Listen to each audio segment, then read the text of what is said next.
Just 3 months ago, Bayern Munich beat PSG both home and away to reach the quarter-finals of the Champions League for the 9th time in the last 10 seasons. During that time, Bayern have won the Champions League twice, whilst winning 10 straight Bundesliga titles, cementing their status as an all-conquering force within the German game and as the third most successful team in the history of the Champions League. In many ways, Bayern seem like the antithesis of PSG, who, despite having a budget 5 times that of any other team in their division, have still somehow failed to win 2 out of the last 6 Ligue 1 titles, and are still yet to win a single Champions League. There are, if you like, 2 Bayern Munichs though. There is the Bayern Munich as they are perceived abroad, this big, relentless, unstoppable, ruthless and methodical winning machine, just dismantling all in their wake.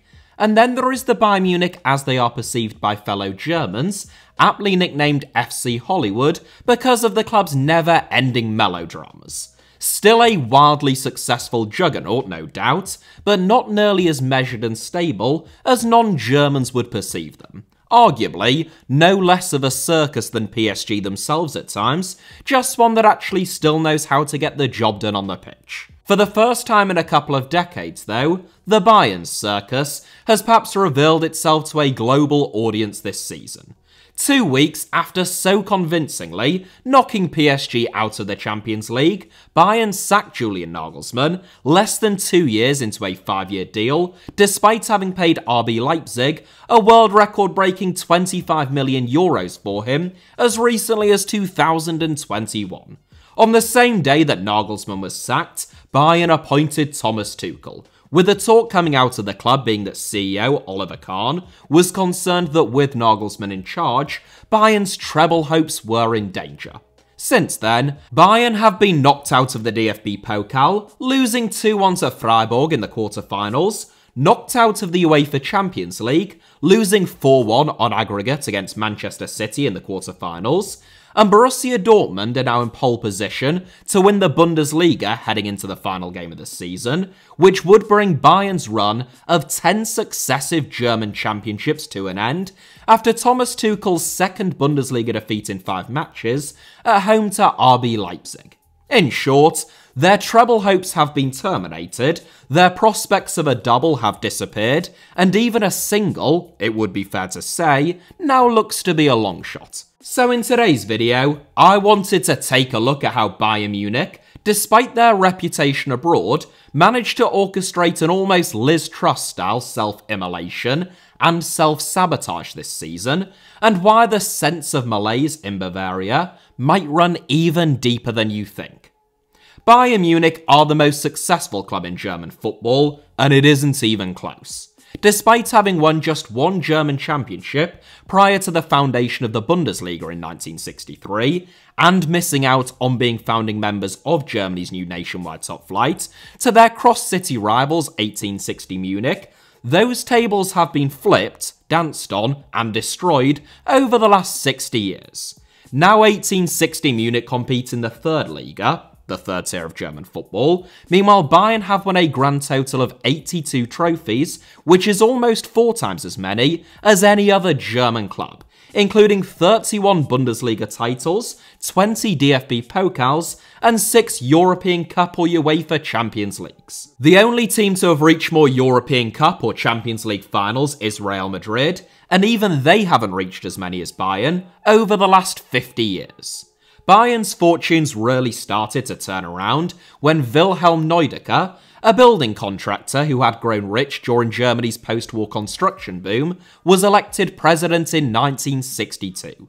The emergence of Franz Beckenbauer and the signing of Gerd Müller, Germany's 2 greatest players of all time, who were born just a few months apart, was the decisive factor though, turning Bayern into the best team in Germany by the late 1960s, and the best in Europe by the mid-70s, when they won 3 successive European Cups. Since then, Bayern have won more Bundesliga titles than every other club combined. Over the past decade, in which Bayern have never failed to win the Bundesliga title, they have won the league by 19, 21, and 25-point margins. Throughout this period, though, despite their unprecedented success, Bayern have never been short of scandals. Perceived injustices in the 1975 European Cup final led to accusations of foul play from Bayern's opponents Leeds United. The disastrous appointment of Zoran Lerby led to fears of an unthinkable relegation at the beginning of the 1990s, and in 2003, a major scandal involving payments that Bayern had received from the ill-fated media corporation the Kirk Group led to a standoff between the Bundesliga and its biggest and most successful club, and as I covered in a recent video, Bayern threatening to pull out of the Bundesliga and play in Serie A instead. Even Wilhelm Neudecker, the founder of modern-day FC Bayern, was not immune from the travails of FC Hollywood. At the beginning of the 1980s, as Bayern went 3 years without winning a Bundesliga title, and started to find themselves on the front pages of the tabloids more often than in the back pages, Bayern's players revolted in opposition to the proposed appointment of Max Merkel. They got their wish, vetoing that move, and Neudecker, who had started to be accused of being an autocrat, running FC Bayern as his own personal fiefdom, was effectively forced to resign, leading to yet more front-page headlines. Throw in Bayern's general manager and later club president, Uli Hoeneß, being handed a 3.5-year prison sentence in March 2014, less than a year after Bayern won their 5th Champions League, for evading €28.5 million of tax, before being re-elected as president, with more than 97% of the vote following his release from prison, and Bayern's recent war with the German national team, which saw Thomas Müller, Jerome Boateng, and Mats Hummels exiled from Joachim Löw's squad following the 2018 World Cup. And it would be fair to say that things haven't always been as plain sailing for Bayern as it might appear from the outside looking in. Even in recent years, during which Bayern have been relentlessly successful, off the pitch there have been several wobbles. Bayern have had 11 different managers since 2011, and none since Pep Guardiola have actually seen out their contract terms at the Allianz Arena. Guardiola was able to maintain the faith of the board for 3 years by amassing enormous points tallies in the Bundesliga and playing a style of football that they felt represented progress. But since then, Carlo Ancelotti has lasted less than 15 months at the club, sacked after a 3-0 defeat to PSG in the Champions League group stage, and accused of having lost the dressing room. Jupp Heynckes came out of retirement to manage the club for just 9 months. Niko Kovac only lasted 6 months, dismissed following a 5-1 defeat away at Eintracht Frankfurt, just a month after beating Tottenham 7-2 in the Champions League, and his successor, Hansi Flick, despite winning an extraordinary treble in what was his first season of first-team management for 15 years, and a quadruple after that, left the club after less than 2 years in charge, partly due to disagreements with Bayern's sporting director, Hasan Salihamidzic, better known as Brazzo. It is in this context that Julian Nagelsmann was appointed as Flick's successor in the summer of 2021, but there was a sense in which this time it would be different. It was only the second time in more than a decade that Bayern had paid a fee to release a manager from their current contract, and whilst the other, Niko Kovac, costed them just €2.2 million to poach from Eintracht Frankfurt, Nagelsmann became the most expensive managerial signing in the history of football, requiring a fee of €25 million for RB Leipzig to relinquish their young head coach. It was a match that was seemingly made in heaven, and one that had been touted for a number of years. Nagelsmann has long been viewed as the most talented young head coach, certainly in German football, and arguably in all of the world. Having retired from football due to injuries at the age of only 20, without ever having made a first-team appearance, whilst being coached by a certain Thomas Tuchel at Augsburg, Nagelsmann moved straight into sports science and then into coaching at the age of 21. Following 6 years as a youth team coach at Hoffenheim, Nagelsmann was awarded the top job in 2016 at the age of 28. He inherited a team that seemed certain to go down, sitting 7 points from safety in the Bundesliga, but 7 wins from Nagelsmann's 14 games in charge carried Hoffenheim to safety and a 15th place finish. The following year, Nagelsmann guided Hoffenheim to a 4th place finish, their best ever season in the Bundesliga, and their first time qualifying for the Champions League. It was an extraordinary turnaround, and one that was orchestrated despite making a profit of €10 million in terms of their net spend that season and over the preceding summer in the transfer market. They went one better than that the following season though, finishing third in the Bundesliga, again whilst making a significant profit in the transfer market, with the sale of the likes of Niklas Zula and Sandro Wagner to Bayern Munich, which meant that even falling to 9th in his final season in the Bundesliga couldn't deter fellow plastics RB Leipzig from luring him to the Red Bull Arena in the summer of 2019. Nagelsmann did his reputation absolutely no harm in Leipzig, finishing third in the Bundesliga and reaching the semi-finals of the Champions League in his debut campaign, followed by a second-place finish and a DFB-Pokal final the following term. It was his Champions League exploits at a club with not much history in that competition, or in general, if we're being honest, where Nagelsmann masterminded victories against Benfica, Tottenham and Atletico Madrid, to come within 90 minutes of the final that seemed to convince Bayern that he was a coach who could win games at the level that Bayern believed that they should be competing, combined with Flick's fallout and departure that forced them into action. But for a long time, it was a union between Germany's biggest club and most highly rated young head coach that had long seemed inevitable. Bayern didn't just make Nagelsmann the most expensive manager of all time in terms of his compensation fee, they also handed him a 5-year deal reported to be worth more than €40 million. Surely, this was an appointment for the long haul. Well, don't forget that this is FC Hollywood that we're talking about. Nagelsmann's first season in charge of Bayern, so last season, was a bit of a mixed bag. They won the Bundesliga by a relatively comfortable 8-point margin, whilst integrating a new back line following the loss of both Jerome Boateng and David Alaba on free transfers. Meanwhile, 18-year-old Jamal Musiala became a key cog in the team's starting 11. In the cup competitions, there was disappointment though, as Bayern lost 5-0 to Borussia Mönchengladbach in only the second round of the DFB-Pokal, before falling to an 88th-minute Samuel Chukwueze winner against Villarreal in the quarter-finals of the Champions League. At Leipzig and Hoffenheim, almost above all else, Nagelsmann was renowned for his tactical versatility and pragmatism. It wasn't unusual for him to implement a total system, formation, and personnel change from one game to the next if he felt that it was the most effective way of playing against a different opponent. That might seem like Management 101, but it is practically unheard of at the highest level in the modern game, or at least not to the extent that Nagelsmann did it. That was possible at Leipzig and Hoffenheim because Nagelsmann commanded immense respect and exerted total control, with every player buying into his ideas and willing to act as a cog in a machine implementing them, prioritising the team over the individual. That proved to be much more difficult at Bayern, amongst World Cup and Champions League winners with big egos and their own ideas of how the team ought to be structured. What's more, at Leipzig and Hoffenheim, it makes sense that you will often have to adapt to play against different opponents, but at Bayern, there was a sense in which the club ought not need to adapt to play against anyone else, it was the opposition who should be adapting to play against them.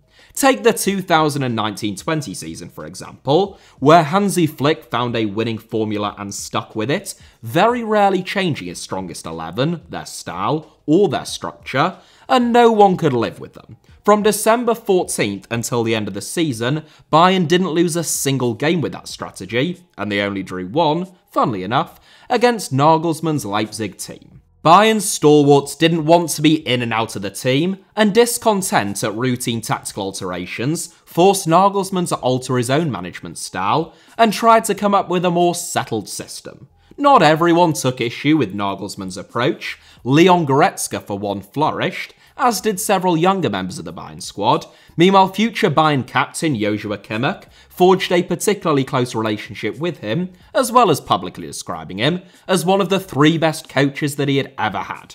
Kimmich, just for reference, has been managed by the likes of Guardiola, Ancelotti, Heinkes, Flick and Löw.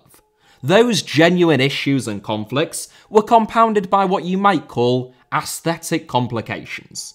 The fact that Nagelsmann liked to ride a skateboard to training, drove his motorbike around Munich, and had a relationship with the newspaper Bild's former Bayern reporter, Lena Wurzenberger, all prompted mistrust. If you think that that's silly, I agree. And it would be fair to say that it wasn't a problem with everyone, but for a certain section of the club's hierarchy, it didn't feed into the image that they wanted to project, and it didn't help in terms of Nagelsmann commanding the respect of the type of superstar players that he had never previously managed. Bayern is a German institution, sometimes likened to the likes of Adidas, Hugo Boss, or Audi. Image is as important as results to some, and Nagelsmann's image was seen as unbefitting of such an institution. If Nagelsmann's debut campaign was transitional, shall we say, his second season would be the same but on steroids. Over the summer, Bayern lost centre-back Niklas Süle on a free transfer to their biggest title rivals. Meanwhile, Robert Lewandowski signed for Barcelona.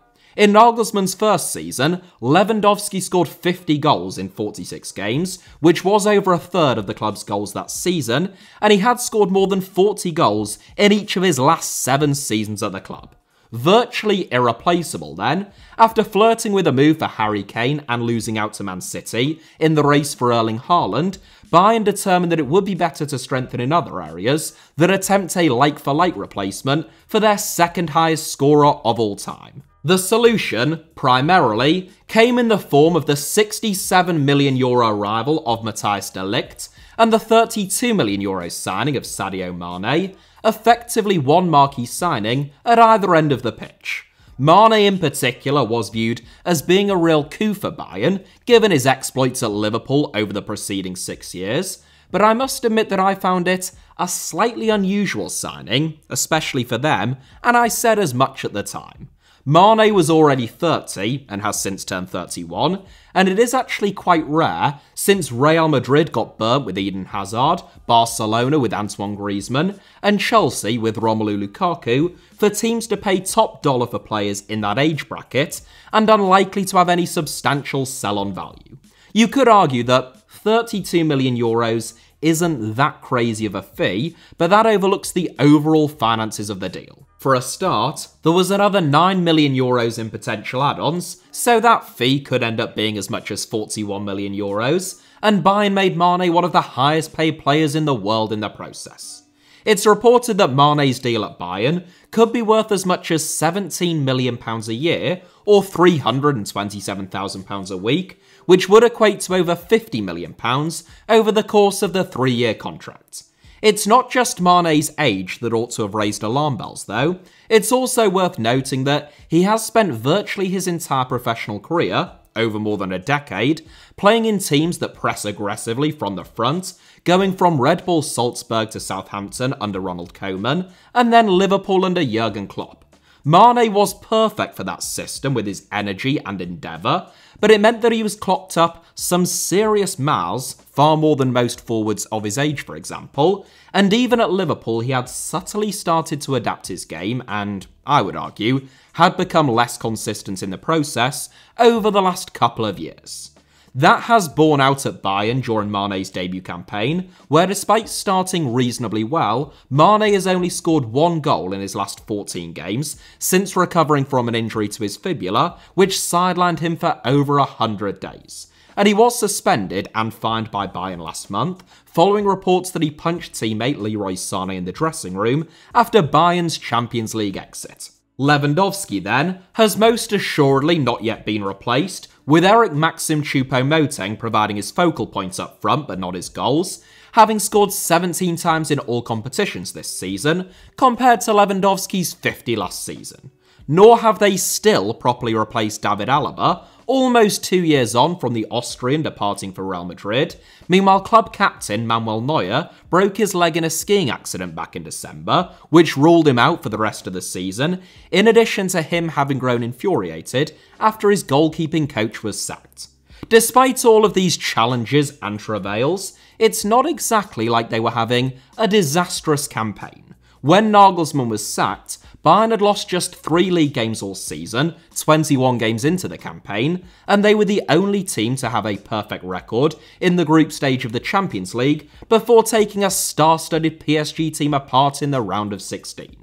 To make the case against Nagelsmann, you could point to him only winning 1 trophy in his debut campaign, which is considered a failure at Bayern these days, disappointing exits from the Champions League and the DFB-Pokal last season, and Bayern enduring their worst Bundesliga campaign in 11 years when he was sacked, all whilst having a budget which is at least 3 times that of every other Bundesliga side aside from Borussia Dortmund and still double theirs, and facing accusations that in his first genuinely top job, he was unable to handle stars. On the flip side, the circumstances that Nagelsmann inherited were inherently transitional, and they weren't aided by the loss of key players. Nagelsmann had always been given lots of authority at his previous clubs and time to build projects, and whilst it may have been naive to think that he would get all of that, or at least that to the same extent at Bayern, the club surely had to understand what they were getting into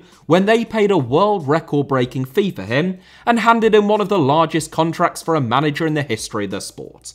What's more, Bayern were still the favourites to win the Bundesliga at the time of Nagelsmann's sacking, despite having fallen just 1 point behind Borussia Dortmund in the table, and he had proved that he was capable of coming up with winning formulas against the strongest opponents on the biggest stage of them all in the Champions League, which was a defining factor in Bayern appointing him in the first place. Bayern's dismissal of Nagelsmann might seem rash then, because it was, but it's hardly out of character. Bayern have long adopted a strategy of trying to snuff out problems before they have had time to develop and set in.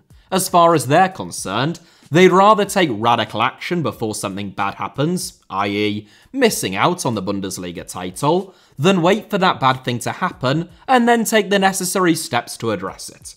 That sense of urgency and immediacy was heightened this season by Thomas Tuchel becoming available. A native of Bavaria, Tuchel moved back there after he was sacked by Chelsea and weighing up his options over who he would join next. Bayern feared that if they gave Nagelsmann until the end of the season and problems didn't resolve themselves, they might find that Tuchel already had another job lined up in the summer.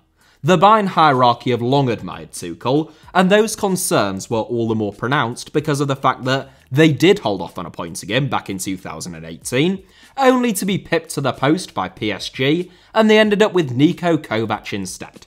So Bayern took that radical action this time around, and though there was shock at the time, it was already being hailed by many on April 1st, when Bayern beat Dortmund 4-2 in a win that looked like a title decider at the time. Just 3 days later, Bayern were dumped out of the DFB-Pokal by Freiburg, and a week after that, it was Manchester City doing the dumping for them out of the Champions League. Since then, a 1-1 draw with Nagelsmann's former club Hoffenheim and defeats against both Mainz and RB Leipzig have handed Borussia Dortmund a 2-point lead at the top of the division, heading into the final game of the season. And victory for Dortmund on the final day where Bayern failed, against Mainz, would guarantee them a first Bundesliga title in over a decade. There can be no doubt that Thomas Tuchel is a world-class coach, who, unlike Nagelsmann, does have a proven track record working with superstars, managing big egos, and winning the biggest prizes. He also illustrated an ability to make an instant impact at Chelsea, though he has failed to replicate that success so far at Bayern. On the flip side, one of the biggest criticisms of Julian Nagelsmann at Bayern was his intense micromanaging, something which Tuchel is famous for doing more so than almost any other manager in the sport. Now questions are starting to be asked of whether the head coach is the problem at all. The last time that Bayern had a trophyless season, Jamal Musiala was just 9 years old. But the Bayern hierarchy's trust in Tuchel is said to be absolute, and following the cost and chaos of getting rid of Nagelsmann and bringing in Tuchel, the prospects of the latter getting sacked anytime soon seem slim even at FC Hollywood. There is a sense in which someone has to fall on their sword for this failure though, and if not Tuchel, the pressure is mounting on sporting director Brazzo and CEO Oliver Kahn. Brazzo became sporting director in 2017, replacing Matthias Sammer, and Kahn's CEO in only 2021, replacing Karl-Heinz Rummenigge, and there is a strong suspicion now that neither are as competent or as capable as their predecessors. The fact that Julian Nagelsmann allegedly found out about his sacking via social media rather than from the club themselves whilst on holiday skiing has left a bitter taste in the mouth even for those who felt that change was required. Ultimately, it is good for the Bundesliga and for German football more broadly for Bayern's dominance to be curbed, at least for everyone that is, other than Bayern fans. That will only be possible long term, regardless of the chaos at the top of FC Hollywood, if the finances of the league change. Whilst one team spends 2 or 3 times more than everyone else, they will win at least 2 or 3 times as many trophies as the league's other clubs combined. And the league's unpopular new media rights deal only seems likely to further cement those disparities. For Nagelsmann, it will be interesting to see where he heads next. His stock remains high and many felt that his sacking was harsh, but question marks will linger over his ability to manage star players and win the biggest trophies routinely until he has actually done just that. Continued talks with Tottenham, who Nagelsmann was previously reported as having rejected before talks apparently reopened, are probably reflective of both of those facts. For now though, Thomas Tuchel has a bigger job on his hands than most people anticipated. Julian Nagelsmann is enjoying one of the largest severance packages in the history of the sport, and FC Hollywood's hopes of winning a single major trophy this season, let alone a treble, are hanging by a thread. That is it for today's video. Thank you all very much as ever for watching. I hope that you enjoyed it. Hit the like button if that was the case. Apparently it helps somehow, some way. Who knows? Just do it if you want, if you're feeling kind. Let me know your thoughts, as always, down below in the comments, and make sure, it goes without saying, that you are subscribed and have notifications turned on both for this channel and my backup channel, Alfie Pops Armour, both of which should be on your screens now, along with a couple of videos that you might fancy watching after this one, including that one about how Bayern nearly or open talks about joining Serie A. Thank you all very much again. You can also find me on social media on either Twitter or Instagram via the username @HITC Sevens on both, should you wish to do so.